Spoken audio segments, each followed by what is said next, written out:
आंचलिक खबर को आपण मानकु स्वागत। सुवर्णपुर जिला अबकारी विभाग मोबाइल यूनिट दुईटी पृथक पृथक स्थान में चढ़ाऊ कर 85 केजी गंजेई जबत करिछि। सदर बुढ़ारजवा छक ठारे विश्व सूत्रु खबर पाई एक धला रंगर कार को अटकैथिला और सेथुरु 80 केजी गंजेई जबत करिछि। सेहीपरि कलापथर गाँ छक ठारे एक बाइक्रु 5 केजी गंजेई जबत करिथिबा सहित 2 जन युवकों को गिरफ्त करिछि। एही गंजेई बौद्ध जिल्लारू सम्बलपुर दे छत्तीसगढ़ जाउथुबा बेले धरिबारे सफल होइछि। जिला अबकारी विभाग एही 2 अभियुक्त आज कोर्ट चालान कराइथिबा सूचना मिलिछि।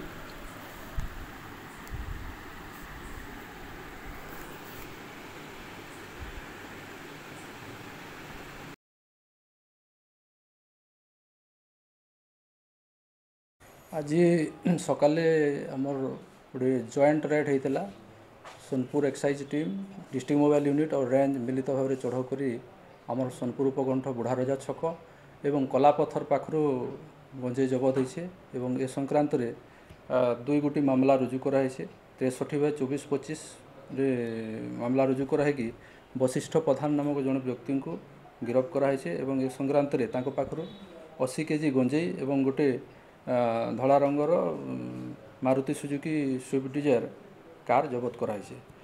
अन्य गोटी मामला रे जार केस नंबर है 108/2024-25 बुढ़ारजा छकरे जड़े व्यक्ति को अटक रखी 5 किलो परिमाण गंजेई बरामद कर जबत कराई एवं ए संक्रांत रे गोटे अपाचे आरटीआर गाड़ी जबत कराई। आज उभय को कोर्ट चालान करा। गंजेईर हाराहारी मूल्य 8.5 लाख बौद्ध अंचल संबलपुर अंचल को चोरा चालान होता।